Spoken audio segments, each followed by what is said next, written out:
and Haney show his boxing skill and the proof for people he's a top boxer. Like I said, I will fight anybody. I am a true fighter. I will fight anybody. Whoever it is, they're all on my hit list still. With me being the top guy, I'm still aiming for the biggest fights possible. And whoever's next, we talked about, and we'll see. Bob Arum, who has 3 fights left with Devin Haney, wants to see Devin Haney versus Vasily Lomachenko. What's standing in the way of this fight is the rematch clause by Kambosos, which he's going to activate. Arum personally does not believe in rematch clauses. I believe rematch clauses should have loopholes. I mean, even though the champion has a right to have a rematch clause, I believe if Devin Haney put a masterclass performance like he did yesterday, I mean, the champ was totally dominated, that should be enough to avoid the rematch clause, because nobody wants to see it again unless you live in Australia. Personally, I like to see Devin Haney and Lomachenko go at it, Shakur Stevenson and Lomachenko, but since Devin Haney has all the belts, he's undisputed champion, you can't take that away from him. I want to see him in fights like that. Ryan Garcia, Tank Davis. And my first pick is Lomachenko. No one wants to see Kambosos and Devin Haney go at it again. It was a boring fight. It wasn't even competitive.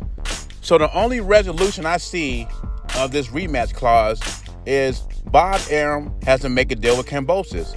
Give him a little step-aside money and promise him the winner of Lomachenko and Haney. Some people thought Kambosos fought better in the latter rounds. I didn't see it.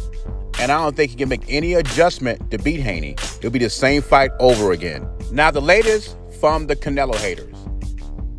They said it's possible that Bivol softened up Canelo for Golovkin. It's funny. They always come up with a narrative. Now, Bivol outboxed Canelo Cinco de Mayo weekend. Canelo didn't take a severe beating. If you want to talk about anybody who's been softened up in these past years, it would be Triple G. He's 40 years old. He's really soft to the body now. I felt that was exposed in the second fight against Canelo.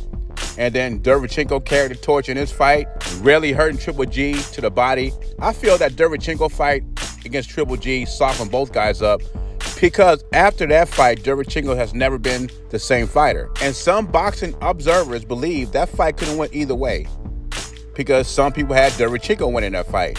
And then we go to the Mariota fight. He hurt Triple G to the body. And even if Canelo was softened up by Bivol, you think Triple G could do the same things that Bivol did? He doesn't have the size. His boxing technique is different. He does have a good jab. His boxing style is different. He can't exploit Canelo like Bivol did. And another key factor in his whole ingredients is that Triple G is past his prime. It's not the same Triple G, the monster, we saw 10 years ago. So in my observation, the fighter who's been softened up more is Triple G. Leave your thoughts in comments below. Jay Beezy, I'm gone. Vamos. And you.